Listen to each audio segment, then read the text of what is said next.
जड़े संगठन नहीं आगे बढ़ुवा मनुष्य शुणिले आप शुणे गोटे व्यक्तिगत स्तर में निज प्रचेषार से केमती आगे बढ़ुं समाज सेवा कर श्रीयुक्त नगेंद्र नाथ। प्रथम मोर मंचस्थ और उपस्थित समस्त गुरुजन मोर नमस्कार। ये सेवा प्रथम आरंभ करी ब्लड डोनेशन आज पर्यटन मोर 44 टाइम्स ब्लड डोनेशन सरी ये जो महत्व उद्देश्य मो रखिक जो सेवा आरंभ कली आम्बुलांस सेवा निःशुल्क आम्बुलांस सेवा या पछरे गोटे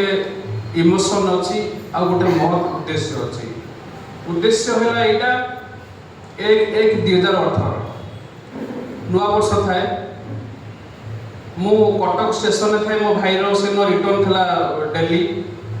हठात बोर फोन आसला जे बापा चेस्ट पेन हो तू टे जल्दी घर को आस बापा को हॉस्पिटलाइज करिया पड़ो। मु सेठू 108 को कॉल मारथिली मते 108 रेस्पॉन्स से रिटर्न आसला जे आमे अवेलेबल ना हो आपण गोटे काम करंतु हमर मु लोकल एम्बुलेंस करे मु रूरल एम्बुलेंस करे आपण महांगा सीएससी को नै आसंतु जो हमर कम्युनिटी हेल्थ सेंटर अछि आमे सेठू यदि इमरजेंसी है आमे आपण को शिफ्ट करबो कटक। मो गोटे सांगर प्राइवेट गाड़ी रे मु महांगा को बापा को नै आस्थिली सेठी तांकर स्वास्थ्य आहुरी खराब होबार लागिला। मु कटक रु भी जाई पहुंच साथि सेठू गोटे 15 रे मो बापा को एडमिशन करथली महांगा सीएससी रे जते बेले सेठी इमरजेंसी एते हे गेला जे डॉक्टर कहउथांती जे आपण जल्दी बापा को नै कटक पड़ाउ नचेत हुए तो बापा को न पाई पारन सेठी बाकी को नेपी केमिति मते सेठी भी एम्बुलेंस दरकार एम्बुलेंस सहित ऑक्सीजन भी दरकार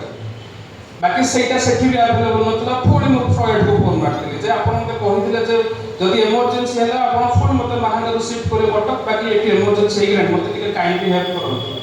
से सेते बेले भी मना करथिले जे आमे भी अवेलेबल ना हो गोटे 15 रु 4टा 15 मो 4टा 15 रे मो प्राइवेट गाड़ी रे बहुत सारा रिक्वेस्ट रे दुनिया लोक गोड़ धरची बहुत सारा प्रेशर पकेची किंतु मते ऑक्सीजन देले नाही महांगा सीएससी रे मिलला नाही जे तुमर प्राइवेट गाड़ी थिला गोटे मोर जने संपर्क भाई से थाना थिले सी आसे कहिबर गोटे कॉन्स्टेबल के ताको माने ताको गारंटर पके कि मते से ऑक्सीजन दा दिया जायतला मो से ऑक्सीजन को प्राइवेट गाड़ी रे कटक नै गसली बापा हेले सेते बडको बहुत लेट हे जायतला 5:15 सेते बडको डॉक्टर डिक्लेयर कर दिला सी इज नो से जिनसटा मते बहुत कष्ट देइतला कारण मु भाबुतली हुई तो किसी समय पूर्व जदि बापा को मु मेडिकल रे पहुंचई पारि थांतो हुई तो मो बापा आज मो पाखरे थांते किंतु से जिनसटा मु सेतरे पारिलेनी बहुत संघर्ष करची जे निज अंचल रे गोटे फ्री एम्बुलेंस करबे सेउडो मोर लक्ष्य रे आरंभ होइतला जे मु जेबे ना जेबे गोटे फाइनेंशियल एस्टेब्लिश भी फाइनेंशियल स्ट्रांग हेबी मु मन गाँ रे मो निज अंचल रे किछि पंचायत को नेकी मु गोटे निःशुल्क एम्बुलेंस आरंभ करिबो हुए तो जो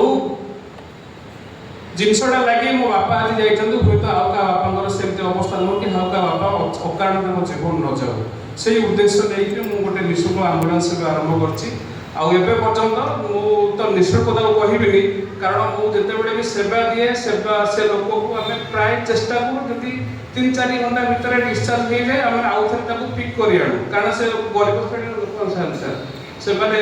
एपटे अफोर्ड करि परन 400-500 टका गाड़ी फेयर लागि जाए जदि हम एम्बुलेंस फांका थे और प्राइवेट कार थे हमें ताको फुणी भी आनी घर छाड़ी दो सेति बेले गोटे रिक्वेस्ट करू जे आमे आपन को सेवा करू प्रति बदल रे गोटिए गछ आपण गोटिए गछ लगेबे हम खाली फोटो पठेबे और डेली ता दर फुल पानी दे से गछ को रखनु आ किछि नै एटा ही मो सेवा आ किछि नै हमें आज एबे बहुत सारा लोक को सेवा देइछु किंतु सेही बहाने रे 50 रु 100 रु ऊर्ध्व गछ लागि थाइलानी सेटा बेसी खुशी लागि आ किछि आ एठी मते मु जानि मु केते सम्मानित किंतु मते बहुत खुशी लागला एठर सम्मानित हेई गिरी सेति लागि धन्यवाद जय जगन्नाथ।